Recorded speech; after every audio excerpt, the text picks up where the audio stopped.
오늘은 요한복음 6장 1절부터 10절까지 제가 봉독한 말씀을 중심으로 해서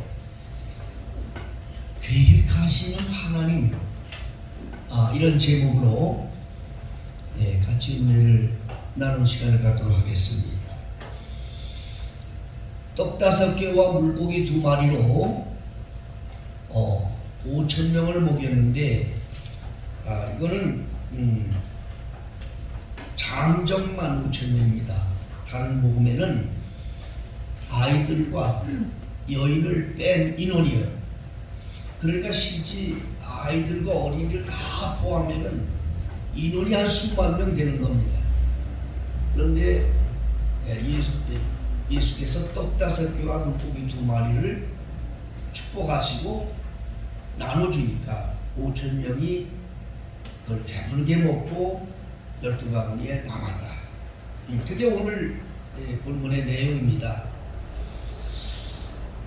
그런데 이 내용을 가만히 살펴보면 하나님께서 어떻게 역사하시는가, 일을 행하실 때 어떻게 일을 행하시는가 하는 것에 대한 것을 볼 수 있도록 이 본문에 거의 담겨 있습니다. 특히 여기 본문에 이렇게 사람들이 많이 모이니까 그 사람들이 많이 모인 사람들을 어떻게 먹였으면 좋을까라고 제자들 중에 빌립이라는 사람한테 물어본 내용이 있습니다. 그것이 바로 오늘 본문의 6절의 말씀입니다. 오늘 본문의 6절에 보면 빌립에게 그렇게 물었습니다. 5절부터 제가 읽습니다. 예수께서 눈을 들어 큰 무리가 자기에게로 오는 걸 보시고 빌립에게 이르시되 우리가 어디서 떡을 사서 이 사람을 먹게 하겠느냐, 이 사람들로 먹게 하겠느냐 하시니, 이렇게 말씀하시면 친히 어떻게 하실 것을 아시고 빌립을 시험하고자 하시니라. 여기 보니까 하나님의 벌써 의도가 나왔죠. 하나님이 무슨 일을 할 때는, 일을 행하실 때는 2가지의 계획을 가지고 합니다. 첫째, 무슨 일을 할 때 그것을 계획하시고 그 일을 담당하고 그 일을 이제 그 사역 속에서 함께 그 말을 듣는 사람으로 하여금 그 역사를 이루게 하기 위해서 테스트한다. 이것이 하나님의 의도가 여기에 들어있는 거예요. 하나님은 계획하시고, 무슨 일 할 때 계획하시고, 그것을 그 하나님의 역사를 온전히 받아들이는 자에게 그걸 받아들일 수 있을까 테스트 하시는 분이다. 이미 어떻게 할 걸 알았어요. 수만 명에게 떡을 먹을 걸 예수님이 아셨다고요. 자기는 아시고 계시면서 그 일을 행할 제자들이 과연 이걸 어떻게 받아들이는가를 테스트했다는 거예요. 여러분, 하나님은요 모든 걸 다 아시는 분이에요. 여러분, 세상 하나님을 알파와 오메가라고 합니다. 그 알파와 오메가라는 말은 헬라어로 처음과 나중이라는 뜻입니다. 알파와 오메가. 근데 하나님은 처음도 알고 끝도 다 아시는 분이에요. 여러분, 세상에 태어난 것도 아시고 이 세상 떠날 것까지도 알아요. 하나님은 처음도 알고 끝도 알아요. 여러분들 자녀들이 태어난 건 알지만 이놈이 언제 죽을 거 모르잖아요. 하나님은 다 아셔요. 태어난 것도 알 뿐 아니라 죽을 것도 다 알아요. 그것만 뻔히 아는 게 아니에요. 우리 영혼의 창세 전에 하나님의 생명책 안에 기록된 것까지도 다 아셔요. 그분이 하나님이시란 말입니다. 여러분은 하나님을 정말 두렵고 떨림으로 경외해야 돼요. 하나님을 모든 걸 다 아시고 계획하시고 테스트하신다. 이게 오늘 말씀에 아주 우리에게 주시는 교훈인 것입니다. 하나님은 창세로부터 지금까지 모든 걸 다 계획하고 오셨어요. 하나님의 계획대로 되어지고 있는 거예요. 하나님은 천지를 창조하시고 이 우주를 주관해 오시고 마지막 때 인류 이 세상 심판까지도 다 계획하시고 그 계획대로 하나님께서는 이루어가고 계신 거예요. 세상 종말이 왔다고 얘기합니다. 세상은 마지막 때가 왔다고 얘기합니다. 근데 우리는 지금 못 느껴요. 그러나 하나님은 아셔요. 여러분, 세상이 끝나기 지금 얼마 남지 않았어요. 세상은 이 지금 현재 과학적으로도 말하는 사람들 그러고 환경적으로도 말하는 사람들 그러고 이 지구가 고장이 났어요. 그래서 머리가 뛰어난 사람들은 이 행성을 떠나서 다른 행성에 가서 살 길을 찾고 있어요. 그래서 지금 현재 과학자들은 로켓을 띄워서 화성으로 가고 어쩐지 별들을 찾아서 사람이 살 수 있는 곳이 있나 없나 찾아다니고 있는 거예요. 그러나 그게 되느냐? 성경에는 그게 없어요. 그러나 성경에는 그건 있어요. 별들에 거할지라도, 별 가운데 거할지라도 너희들을 내가 거기서 끄집어내어 심판하리라. 인류가 별을 찾아다니는 거 성경에 있어요. 그러나 그거 안 돼요. 마지막 심판 때는 다가오고 있어요.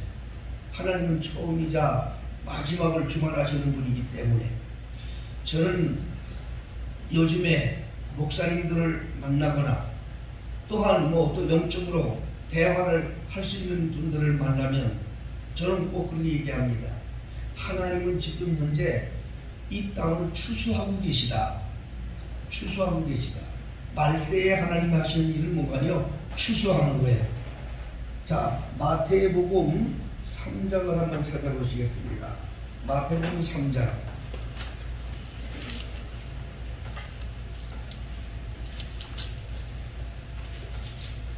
네, 마태복음 3장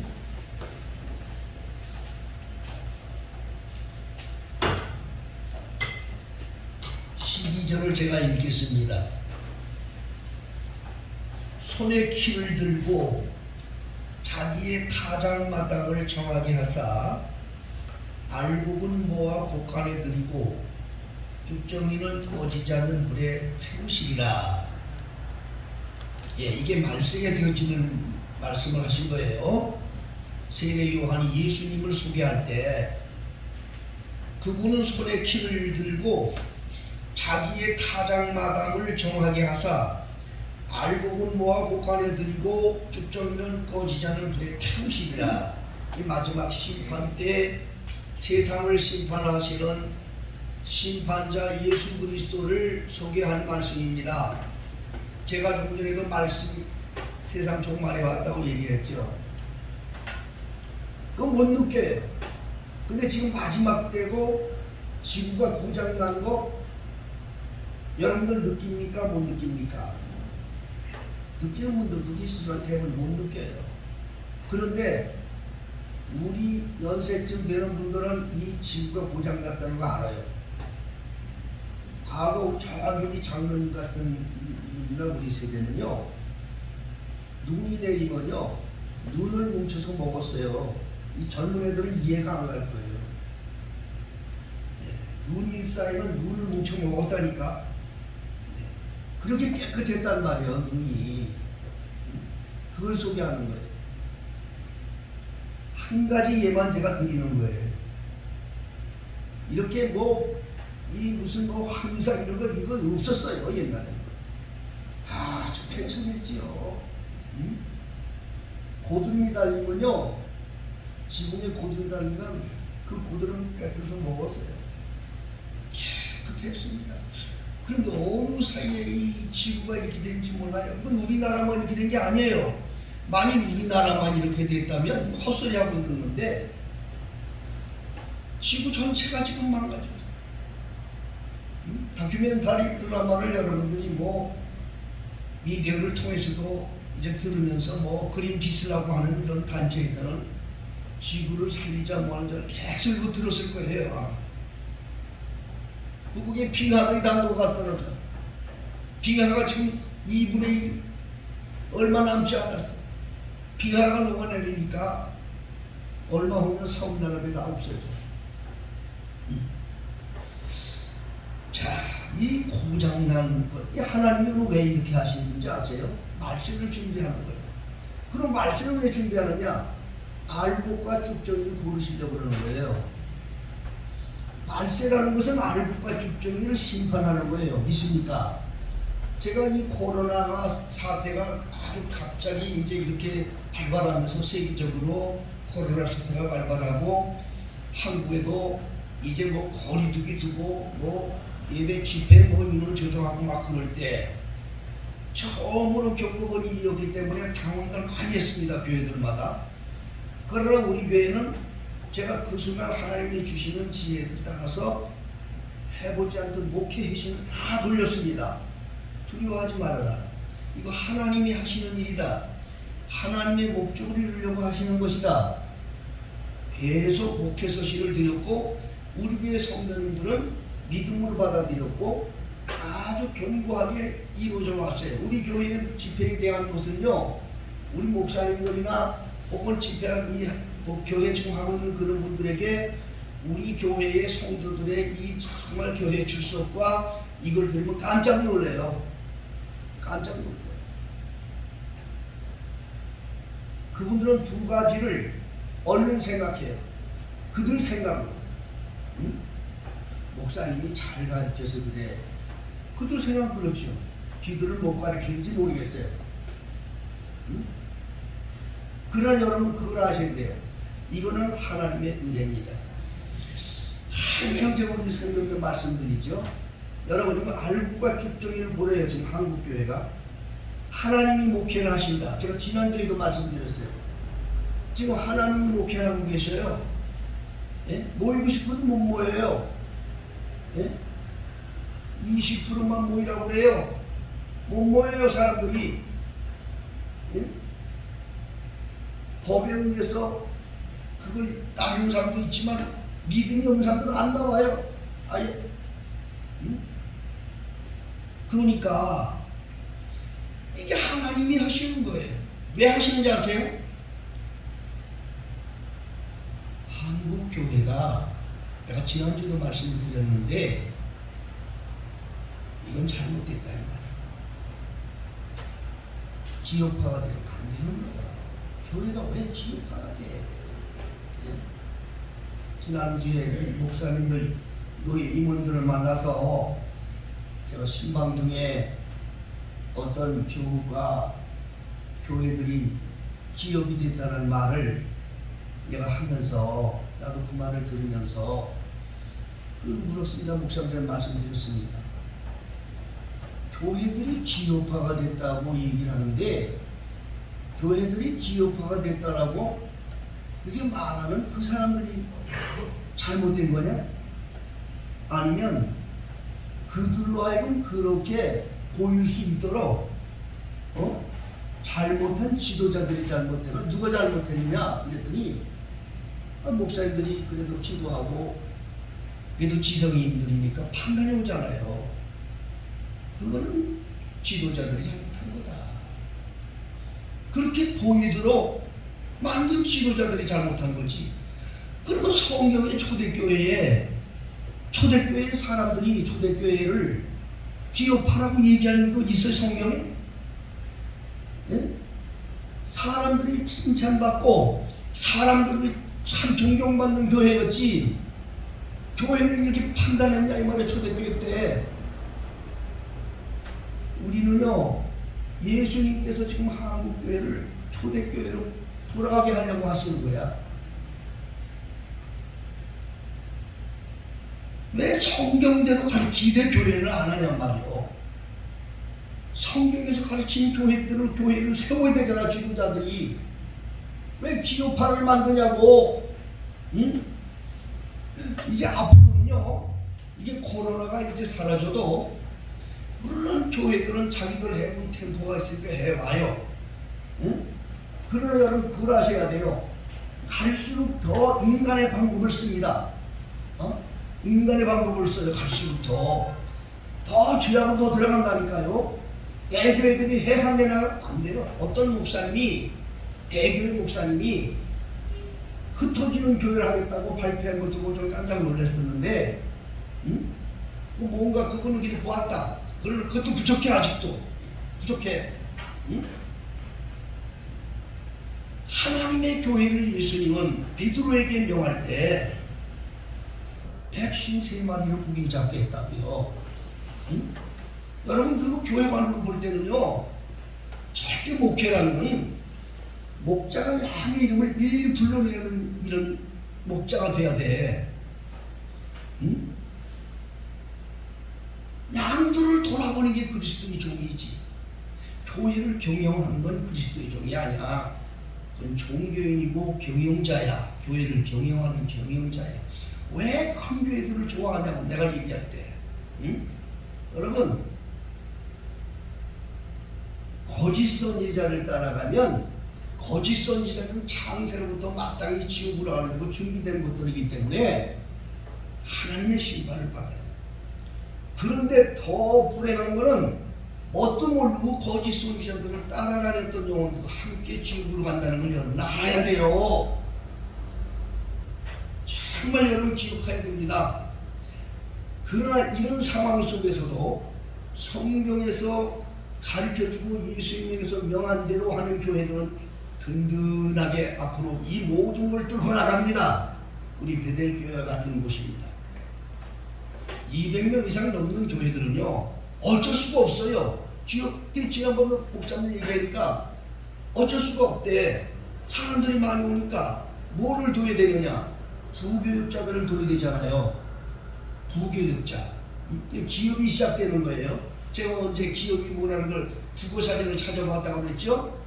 기업이라는 건 뭐냐? 사람의 욕망을 채우기 위해서 재화와 또 영역이 발생하는 걸 판매하는 게 기업이라는 그 말씀드렸어요. 여러분 국어사전을 찾아보시고 과연 기업이란 뭔가 한번 알아야 돼요. 기업이 된다는 것은 영역이 발생된단 말이에요. 사람들은 많이 모아야 되니까. 이게 기업이야. 아니 교회를 기업하라고 하는 게 성경이 어딨냐? 응? 이거 잘못됐어. 하나님은 한국교회 지금 청소하고 계신 거야. 그래도 끝까지 기업하는 교회도 나와요. 대개 나옵니다. 이렇게 한다고 안 되진 않아요. 그러나 어떻게 되느냐? 인간의 방법이 더 나와 이제. 믿습니까? 지옥의 길을 더 나온다 이 말이에요.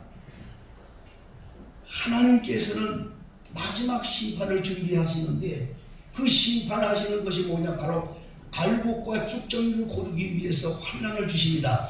한국교회의 코로나의 환난은 참교회와 거짓교회들을 구분하기 위한 하나님의 타작마당이 된 줄 믿으시기 바랍니다. 더욱 믿음으로 굳게 서시고 정말 하나님을 사랑하고 교회를 사랑하는 우리 성도들 되시기를 예수 이름으로 축복합니다. 하나님은 계획하시는 분이고 그 계획을 이루기 위해 테스트합니다. 테스트. 지금도 테스트 하시는 거예요. 지금 한국교회를 테스트한 거예요. 진짜 알곡이냐 가짜냐를 테스트하는 거예요. 네? 이러한 테스트 속에서도 승리할 수 있고 하나님의 영광을 돌릴 수 있고 진정으로 하나님의 마음에 드는 개인이 되고 가정이 되고 또 우리 교회가 되려면 어떻게 돼야 되느냐?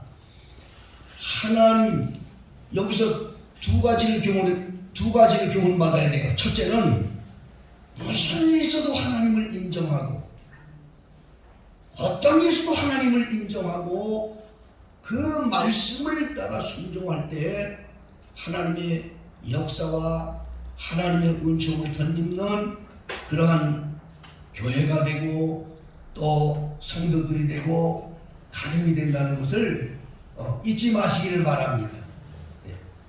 잠언 3장 6절에 보면 너는 범사에 그를 인정하라. 그리하면 그가 너의 길을 지도하시리라. 우리가 세상 살다 보면 어떻게 해야 될지 우리가 방황하고 또 당황할 때가 있습니다. 사람은 살다 보면 다 그런 일을 당합니다.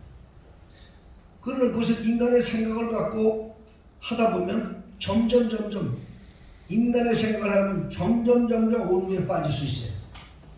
그런데 하나님의 생각을 찾으면요, 하나님의 생각을 찾고 하나님의 생각을 따라서 살면 하나님이 책임져 주십니다. 내 생각대로 살면 내가 책임지는 거지만 하나님의 생각대로 살면 하나님께서 책임져 주십니다. 여러분의 인생을 하나님이 책임져 주시기 원합니다 하는 분 아멘 하세요. 가장 중요한 말이에요. 하나님께서 책임져 주시기를 원하는 사람은 하나님의 생각을 기다려야 돼요. 하나님의 생각을 찾아야 돼요. 응? 그건 뭡니까? 범사에 하나님을 인정하는 거예요. 범사에 하나님을 인정. 하나님의 인정 속에는 기도도 들어있고 감사도 들어있고 물론 다 거기에 포함되어 있습니다. 그러면 지도해준다. 하나님이 지도해준다. 예수님께서 세상에 오셔서 제일 처음으로 한 기적이 뭐라고 말씀드렸죠? 응? 예, 물을 갖고 포도주를 만드신 거였어요. 가나온 잔치였어요. 이거는 우리들에게 아주 큰 교훈을 주는 거예요. 예수님이 물을 가지고 포도주를 만드셨다는 사건은 여러 가지 교훈이 있어요. 그 안에 아주 놀라운 변화, 하나님의 기적은 아주 뭐 그냥 보편적인 설명이고 놀라운 그건 교훈이 그 속에 들어있는데, 물을 가지고 포도주를 만드니까 첫째 뭐였어요? 뭐 일반적인 생각은 포도주가 떨어졌어. 잔치집에 흥을 돋고야 할 포도주가 떨어져서 당황을 해야 하고 아주 분위기가 좀 이상해지는 그러한 잔치집에 다시 흥을 돋구고 다시 생명을 주고 신랑 신부에게 소망을 주는 그런 역사로 바꿨다는 거예요. 이게 놀라운 삶의 변화 아닙니까? 왜? 예수님이 거기 계셔서 예수님의 생각대로 하다 보니까 됐다고 말이요. 응? 포도주가 떨어졌어. 인간의 생각으로는 포도주가 떨어졌어. 그래, 이거 어떻게 하면 좋지? 당황했어요. 인간 생각으로 마리아도 예수님한테 포도주가 떨어졌네. 아들이니까 친척이요. 같이 또 제자들도 왔으니까 잘 또 관계가 있는 사람들이 왔다 이 말이에요. 그러니까 아마 어떻게 얘기했는지 모르지만 포도주가 떨어졌는데 글쎄 마리아가 예수님을 뭐라고 불렀는지 모르겠어요. 예수님한테 아들아 불렀는지 자기가 낳았으니까 아니면 이제 성인이 됐으니까 이복에 그렇게 불렀는지 난 모르겠어요. 성경은 없어요. 그런데 아무튼 인간의 생각에 아들로서 의논하는 차원으로 아이고 잔치집은 포도주가 떨어졌네. 이거 어떻게 하면 좋지? 아마 이렇게 얘기했을 거예요. 응? 당연하지 않습니까? 그런데 예수님의 대답이 마리아로 하여금 완전 뒤집어지게 만든 거예요. 예수님의 대답이 마리아한테 여자여 그랬어요. 여자여. 여자가 이거야. 응? 이게 하나님은 뭐 우리를 볼 때요. 여러분 하나님께서 우리 각자 보실 때 하나님께서 보실 때는 남자 여자를 보시고 선이냐 아니 살았느냐 죽었느냐 이렇게 보시지. 응? 하나님은 우리를 볼 때 뭐 아버지 아들 이런 거 안 봐요. 하나님은 예. 그래서 아들도 하나님한테 아버지라는 거고 손자도 하나님의 아버지라고 그러는 거예요. 이게 하나님께서 보실 땐 여자거든. 이제 여자요. 그거 나하고 무슨 상관이 있나이까? 응? 아직 내 때가 이르지 않았는데. 그러니까 무슨 말씀인가요? 지금 현재 이 기적을 체험할 수 있는 자세가 안 됐다는 거예요. 하나님의 역사를 이룰 자세가 안 됐다는 거예요. 응? 나하고 무슨 상관이 있냐고. 응? 이게 지금 현재 뭐 포도주가 떨어졌건 뭐 거기에 나하고 무슨 상관이 있냐고. 거기서 마리아가 아주 정신을 바짝 차리고 생각이 돌아온 거예요. 아이고 이분은 내 아들 같지만 사실 내 아들이 아니구나. 하나님의 아들이구나. 응? 거기서 자세를 완전히 바꾸어서 거기 있는 하인들을 불러가지고 예수님이 옆에 있는 걸 예수님 옆에서 들으시도록 그렇게 묘했어요.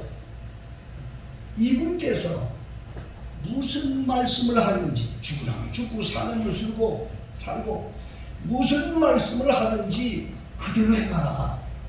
예수님이 듣고 계셨어요? 안 듣고 계셨어요? 듣고 계셨단 말이에요.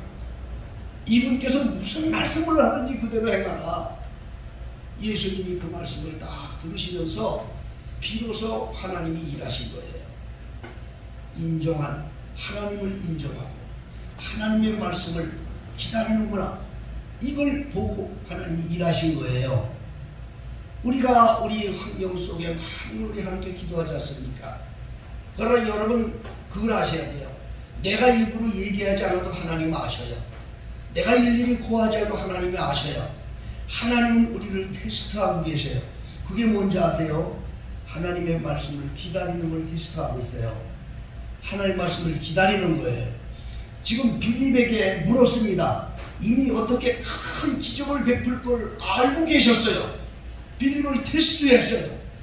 빌립을 테스트했는데 빌립의 생각은 인간의 생각으로 말했어요. 돈으로 먹일 걸 생각했어요. 그런데 거기에서 빌립은 실패했고 빌립의 친구 안드레라는 그러한 친구가 옆에서 떡 5개나 물고기 2마리를 들고 와서 이거밖에는 없는데 과연 이걸 어떻게 할 수 있겠습니까? 라고 주님 앞에 그 믿음을 내놓았어요. 그걸 통해서 주님께서 역사를 이루신 거예요. 바로 오늘 우리는요, 하나님의 기적은 여러분 다른 거 아닙니다. 말씀을 기다리고 그 하나님을 인정하고 말씀을 기다리고 계산하지 마시고 순종하세요. 순종하세요. 거기에서 하나님의 기적을 체험하게 만들고 신중한 영적 사람으로 하나님이 거듭나게 하는 겁니다. 여러분, 우리의 최종 목표는 천국 가는 거라고 그랬죠. 천국 가는 것도 우리가 이 땅에서 훈련받은 자들이 가는 거예요. 아무나 가는 게 아니에요. 훈련되어 있는 자가 가는 거예요. 무슨 훈련인지 아십니까? 하나님의 아들로서의 훈련이 되어 있는 자들이 가는 거예요. 지난주에도 말씀을 드렸습니다. 천국은 내가 가고 싶다고 해서 가는 게 아니에요. 하나님이 원하는 자가 가는 거야. 하나님을 부르는 자가 가는 게 아니야. 하나님께서 부르는 자가 간다고 했어요. 믿습니까? 그래서 말해. 근데 오늘 많은 어떤 거짓 선지자들은요, 이런 거를 가르치질 않기 때문에 하나님의 테스트에 들어가지 않으려고 하고 하나님의 훈련 속으로 들어가지 않으려고 하고 믿으면 간다고 가르쳐줬기 때문에 믿음이 뭔지도 모르게 가르쳤기 때문에 사람들을 지금 다 지옥으로 떨어지게 하는 그런 교훈들을 하고 있어요. 우리 베들교회 성도들은 잘 훈련을 받기를 주님 축복합니다. 하나님을 인정하세요. 범사의 그분을 인정하세요. 하나님을 인정하고 말씀을 기다리고 그 말씀이 임하면 그대로 순종하지 마세요. 순종하세요. 자기 계획, 이런 걸 절대로 첨부하지 말고 하나님의 말씀에 절대로 순종해서 그 말씀에 자기 몸을 던지면 하나님께서 우리의 삶도 책임져 주실 뿐 아니라 우리의 영혼도 책임져 주시고 영원한 천국에 이를 때까지 하나님이 책임져 주신다 하는 것을 다시 한번 기억하시고 모든 것을 계획하시고 그거를 추진해 나가시는 우리 하나님을 인정하며 살기를 예수님을 축복합니다. 예레미야서 33장 2절에 보면 이 일을 행하시는 여호와, 그것을 지어서 성취하는 여호와, 그렇게 말씀하고 계셨어요. 하나님은 그냥 하시는 분이 아니에요. 다 계획하셨다고. 여러분 세상에 태어나기 전부터 여러분의 세상 살 일 다 계획하신 것을 믿으시길 바랍니다. 하나님이 계획하셨어요. 그리고 그것을 성취하셔요. 어떻게 성취하시느냐? 훈련을 통해서 성취해 가셔요. 항상 우리 베들교회 성도들에게 그와 같은 하나님의 뜻을 이루고 하나님의 뜻을 온전하게 이루는 신령들, 가정들, 또 우리 범사가 되게 하려고 주님께서 주신 지혜와 또 하나님께서 허락하신 명령을 따라서 우리 교회 성도님들에게 다니엘 기도회를 요청하는 것은 하나님께서 계획하신 꿈을 힘있게 이룰 수 있도록 자기를 드리라는 그러한 하나님의 명을 따라 제가 요청하고 드리고 있는 겁니다. 우리를 향하시고 나의 가정을 향하시고 나의 삶을 향하신 하나님의 계획을 힘있게 이루셔서 큰 영광을 받으시옵소서. 이것이 바로 다니엘 기도를 명할아버지에게 주신 하나님의 교훈이었던 거예요. 그러므로 우리 베들교회 성도들은 다시 한번 기억하시길 바랍니다. 모든 것이 하나님의 계획 속에 되어져 가는 것이고 하나님은 그 계획을 이루기 위해서 우리를 훈련하시기 위해서 테스트하신다. 이걸 잊지 마시고 언제 어디서든지 어떠한 상황이 놓이면 하나님의 음성을 듣고 그 음성을 따라 절대 순종해서 오병이의 기적과 같은 역사, 물을 변하여 포도주로 변하셨던 하나님의 역사, 전능하신 하나님의 살아계신 역사를 늘 체험하며 사시는 우리 베들교회 종들 되기를 예수 이름으로 축복합니다. 기도합니다. 아버지 하나님, 오늘도